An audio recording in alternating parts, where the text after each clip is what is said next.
Anyway, gentlemen, welcome to our CTV update for, let's see, this is August the, what, 22nd? 3rd? 23rd. 23rd. My God, it's flying by, eh? Sure is. And one of the reasons why we know it's flying by, we just had our club championship weekend. What a terrific club championship this was. I can't say enough about it. Before we talk about the champions and all the people that won and all, we're going to do some more work with this in upcoming events. I want to talk about Golf Genius. Mm-hmm. That was genius. I mean, unbelievable. I could tell it was just like watching a PGA Tour event. Yep. Golf Genius, we were so happy to be able to launch the capabilities of live scoring this year at the club championships. And it's really simple to do. What we do is we ask one person in each group to record on a digital scorecard the scores of the group, and as soon as they click save, it goes right to the internet, right to the cloud.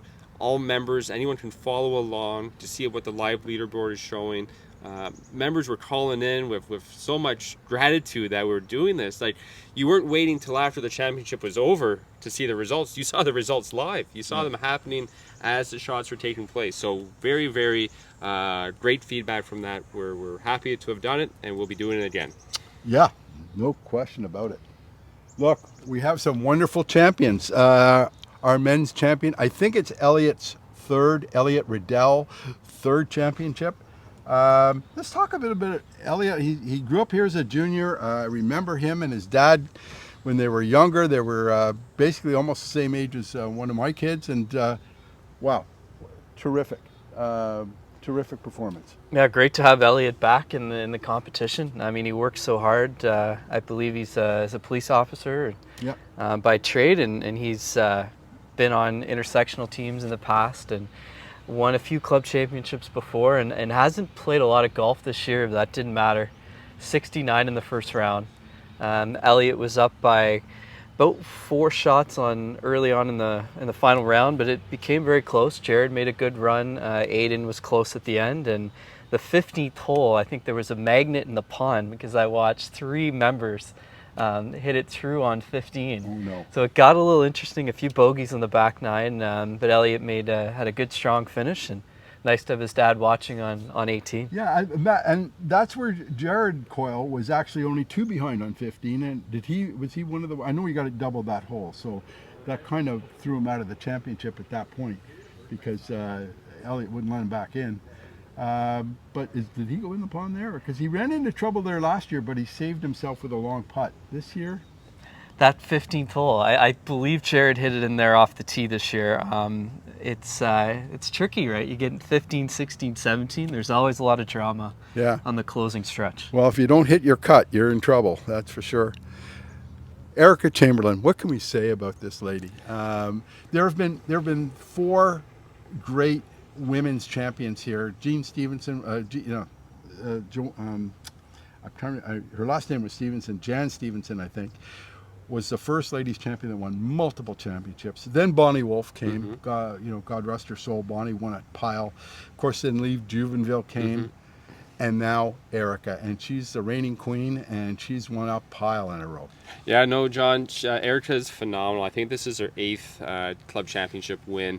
And she's also playing pregnant. Like she was 3 days straight of competitive golf to come out with the win. I think her very first comment was after she won. She said, "I'm tired." Yeah, she did so well though. But she's so steady, John. Like she just makes all the pars, throws in a few birdies, and she's always there. She's had a great year this year. I mean, making the intersectional team, getting her first hole-in-one earlier this year. Everything's just been going, really strong for her golf this year. Well, the other thing about Erica, this was not a walk in the park for her. She was only 1 stroke up after 2 rounds. Both Emma and Laura Knowles were putting on a performance. The competition was certainly there, and definitely not taking away from Emma and Laura and all the ladies in the A flight. They were after her. They wanted to win that just as much as she did, and they were putting the pressure on, especially on the final day. But Erica did, build a bit of a lead going into the last couple of holes and won. And one of the best memories I have from last Sunday is after she won and her little daughter running out on the green to give her a big hug. Yeah. That was priceless. Yep.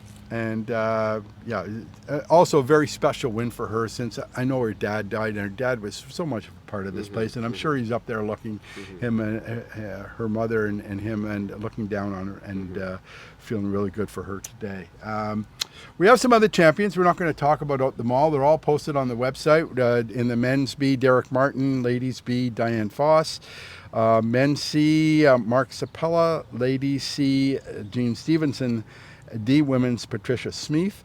Our President's Cup winner, which I hope someday gets its own event. It used to be a separate event here, and I'm praying someday we make it a separate event again, because it was like a prelude to one of our majors, of the year. But it was won this year by Mark Sapella. President's Cup for women was Karen Baker. Ladies Senior, Emma Stodel; and Ladies Super Senior, Diane Foss. So a lot of champions crowned this week. A lot of champions. It was great to see. And you know what? We had a great... on Sunday, on the 18th hole, we had our barbecue, we had drinks, everyone was gathered around the green, and to have all our champions there as well was a lot of fun. These champions will all be receiving, or if they're at the event this Saturday coming up, we'll have all their trophies for them. That's wonderful. Now, I have an apology to make, folks. I had worked on my live video. I set it up at home. I made sure it was working. I set everything up. I got here and a thing went bluey. I don't know what happened. I could not broadcast live. I'll fix this next year, but I was so disappointed that I couldn't do it live. So we did a tape delay. I spent 4 hours yesterday editing the thing. It's now up on the website, and you can see all those great shots that we've talked about. The shot by Elliot Riddell, where he put it like 5 feet away and it sucked back off the green. The great shot by Jared Coyle on 18. I don't know if were you watching that shot? He was behind a tree, and he cut it over the tree onto the green. And of course, 205 yards out, Aiden Coyle tried to cut one in. He hit it a little too far in the back, and he almost put the eagle in, which would have tied him. So great shots. Other great shots are out there, so you can watch all that. It's up on the website now, and I think you've been sent a copy of it through your email. 3-day event. Success? Oh, absolutely.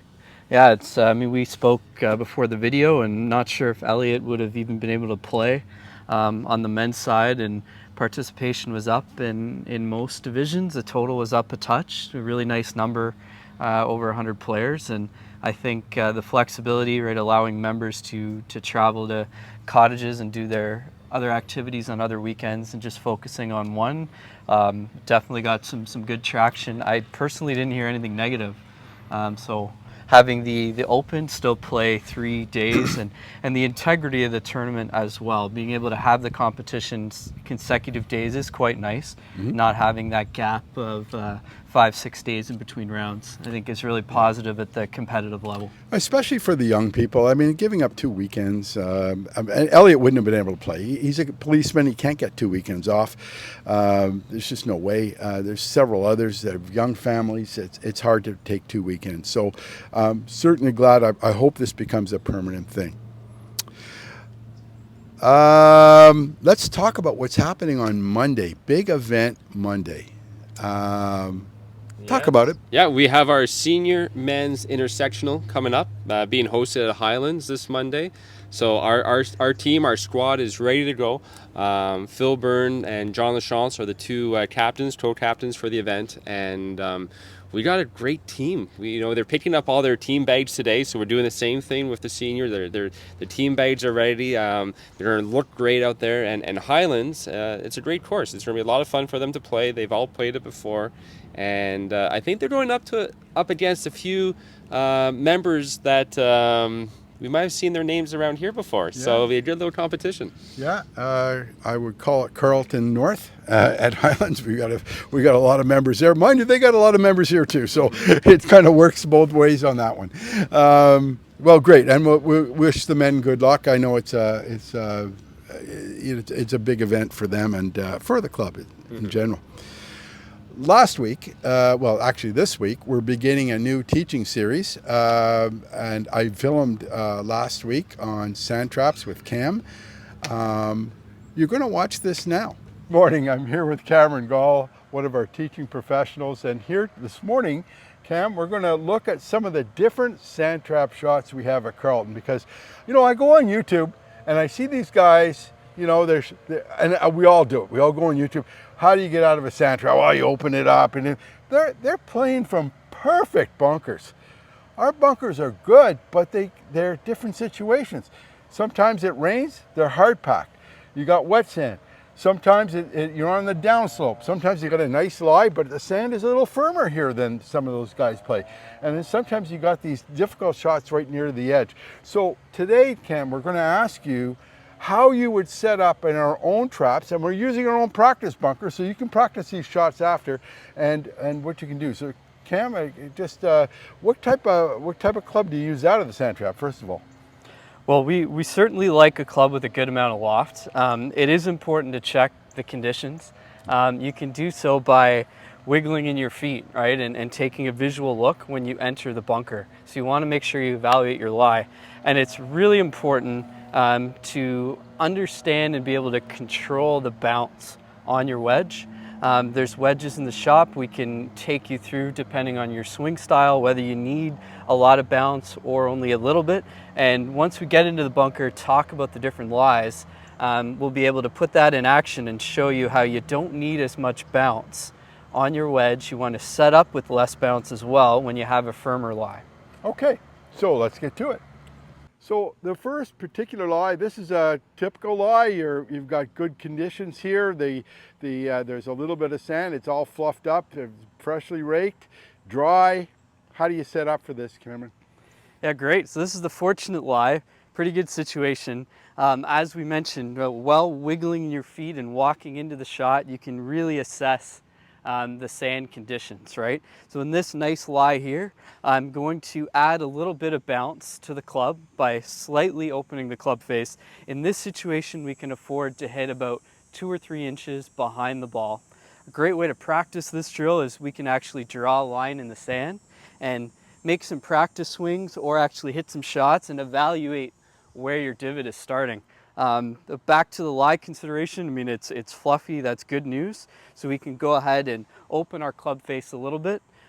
We can aim a little bit left of the target. And in this situation here, we can really create some good speed. I like trying to throw the sand as far as we want the ball to land. That's a good visual. So here we've got a fairly good lip. I want to make sure that during my swing, whether it's a practice swing or the actual shot, we're allowing the club to propel the sand out of the bunker. Okay, so just before you hit that, it looks like your stance is a bit open to the club face. Is that correct, or are your stance, is it facing your target or is it open to the target? Right Yeah, now? that's correct. As we open the club face, we want to open our body a little bit as well. So Okay. the club face is going to point a little bit to the right compared to our body line. Okay. My body line is aimed left of the target for a right-handed player, Right. and it would be the opposite for a lefty. Okay, and this is for a good lie, dry sand, lots of sand underneath your ball. Even though our sand's a little firmer than some clubs, you can still open it up a little bit. Correct. Okay. Yeah, so we're going to open it up, and I'm going to try to propel that sand out of the bunker. And I'll try and find out where this thing lands. And hit about 2 inches behind the ball. All right, not bad. You're out of the trap. You're in good shape. Okay, the next lie we have here, and this is typical. It rains, okay? All of a sudden, the sand is wet. We don't have wet sand, but we have tamped this down a bit to make it a little harder. The sand underneath is now wet or it's hard. How do you set up for this? Yeah, this is a very different situation.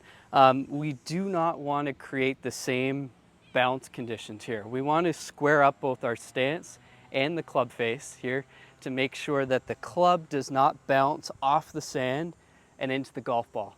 That is the common challenge that we see a lot out there, is everyone gets very focused on opening the club face, but when we're in the firm conditions, we don't want it to bounce off and hit the center of the golf ball. So what we're going to do is set up a little bit more square. My body is going to aim more towards the target. Club face is a little bit more square to get the leading edge involved and we're going to use less of the bottom of the club, Okay. less of the bounce, and we're going to try to hit about 1 inch behind the golf ball now. Right. And try to clip it a little bit more. So do you take a hard swing at this, or do you take an easy swing? What are you thinking? How? Okay, we've got maybe a 30, a 10-yard, 15-yard shot here, 30 feet. What type of swing are you taking? Are you swinging hard? Absolutely. And in terms of the swing itself, great question, John. A little bit more weight forward. This ball is going to want to fly further in a firmer condition, especially if you're hitting about 1 inch behind it. Okay. Right? So the amount of effort, the smaller swing would be appropriate. Okay, let's just see it. So this one's a little bit harder. Let's go ahead and see if we can get it out of the bunker. Well, you clipped that a little thin, but you got it out. And that shows you how difficult that shot is. It's something that when you're hitting an inch behind it, at least you're out. You didn't drop kick it somewhere. You're out of the gun. Yeah. Okay, here's one shot. We all hate to see it. Joel sometimes is nefarious. He's got these lips right here. You can see them. The ball just doesn't go down and you're stuck. I mean, you've got to basically put that ball straight up. How do you hit this shot? And what are your expectations? Like, for me, I just want to get the darn thing out of there. Like, how do you set up for this? Well, that's number one. On this shot, that's absolutely the focus, is just to get the ball out. You certainly need to take your most lofted club. Right? We're looking at a lob wedge if you have it, if not your sand wedge. And we want to open it up. It's our only chance to create enough loft to get this over the lip there. Okay. So I'm going to aim even more to the left, even more open. I'm going to open my club face to the right even more. And we'll really focus on taking a outside backswing. Right. Right, and this is going to be a big swing. Okay, so you're aiming at that target and you're almost 90 degrees your stance to the darn target. Is 45 for sure. 45 for sure. Yeah. Wow. Yeah. Okay, so that's quite a radical, but really your goal is just to get it on that hill. I mean, I would be happy just to pop it out there. Okay, so you've really opened it up. Wait, where's your weight right now?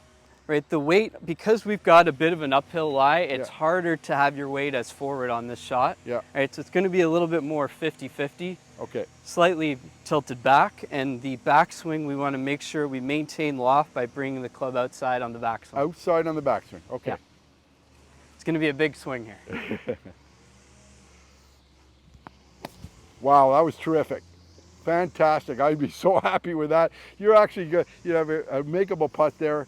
What a great shot that was. There's a little more focus there than the last shot, Joe. So here's another difficult one we find ourselves in. Now we got some pot bunkers here. Sometimes we end up in downhill lies in those pot bunkers to a short-sided pin. I figure, wow, what am I going to do now? How do I set up for a downhill bunker shot to a short-sided pin, which is basically what we have here, everything's sloping away. There you go. Definitely, another tough one. Here we've got a little bit more room to play with our weight distribution. We can definitely tilt our shoulders forward, our hips forward a little bit. We want to chase the slope, right? We want to make sure that our weight through the shot is going downward. That's going to ensure good contact and get that ball out of the bunker. So basically your shoulders are you're trying to level it off with the slope. Exactly. Okay, yeah. So that's what you're looking at, and then when you're swinging, you want to go down the slope with the ball. Is that correct? Exactly. We're going to ensure that there's good pressure on the lead side through the shot. Okay. And another good case where we want to make sure you've got as much loft as possible. Use your lob wedge in this case. All right, if not, your sand wedge is just great. Okay. Let's see it. So we're going So to shift our weight forward. Not too much bounce. You haven't opened it up. Just a touch, yeah. Oh, terrific shot. Look at that. It's almost in the hole. Wow. Wow. Well, Cam, thank you very, very much for being with us today. And it's good that you came to our trap. So people, you can practice these and you can see different types of shots. And of course, if you need some more help, these pros are here to help you. So that's what they're there for. They're teachers. So come on and get some lessons and they'll help you with your particular swing. Thank you very much, Cam. Thanks. Give us a call anytime, and we're happy to help and improve everyone's bunker play. Okay, well, I hope you enjoyed that. I have a story about that video. I mean, I was filming with Cam, and you know one of the shots he took was right up dead up against that lip. And you showed me how to stand, you showed me how to open the club, you showed me how to take the swing. And yesterday I was in the exact same spot on 6. And guess what? I got it out. You pulled it off. That's I great, got it John. out. Yeah. I got it out, and I had a putt. I mean, it wasn't as close as yours when you got it out, but I had a putt. And I also got to thank you because I used my new wedge. Taking full advantage of fresh grooves, right? I did. And we're going to continue this series next week, and I hope you'll watch. They're very good. We're trying to create situations around Carleton that you see with different shots, so that how to set up for them, how to play them. And of course, we encourage you, if you're having trouble with any of these shots, go see one of the pros here, and they can help you out. That's what they're here for. They're teachers. Okay, Tyler. I can sense growth. I can sense growth here. You know, first it was the gloves. Yeah. Then it was the grips, and we had to twist your arm a bit on the grips. Last week it was the wedges. I was going to come here and beg you to extend the wedge sale because I bought one. They're terrific. It changed my game. I shot my best round last Wednesday after having, I might have worn it out. I was in the trap a few times. But I bored his wedge, and then I got mine yesterday. But I didn't have to do any of that, Tyler. You already extended the wedge sale. And what else have you done? Well, John, you know, this time I came prepared, so I know where. Yeah, so you've trained me now to just have something ready to go. So this year, this week we are extending the wedge promotion. We had great feedback. We had about 4 or 5 people come in and get new wedges. That's great. Perfect, 10% off. So we're doing it for a highly recommended. It makes a highly recommended. Huge difference. Thanks, John. We're extending it for another week. We're also adding a few supplementary sales as well. So anyone who purchases a pair of shoes, they're going to get a complimentary pair of socks. We have water bottles on sale. Anyone who buys a water bottle is going to get a sleeve of a Callaway Warbird golf balls as well. So we're just trying to adding to that, you know, late August promotional feel right now. Plus, we also have our clearance rack, which if you haven't seen, we have tons of great clothing, Adidas, Puma, and all sorts out there. So have a look, come and see us. Because you know what? They're not going to last forever. I sense growth, Cam. Growth. I'm telling you, the man is growing. Thank you, Tyler. You're welcome, John. Good man. Wait till we get to the fall when we're really clearing out the inventory. We won't have any left by then. Very good. Well, hey, listen, big event this Saturday. Normally an event we hold right after the club championship. This year, there's a week. Great price, $25. Let's talk about it. Hole-in-one party. Hole-in-one party. You know, it'll be fantastic. We'll have the cocktail and plated seated dinner this time. Great music. We expect some dancing at the end of the night. By the time that registration will have closed by the time you view this video, but we're well over 100 attendees, and the costumes are going to be pretty good, I think, John. That's good. Yeah.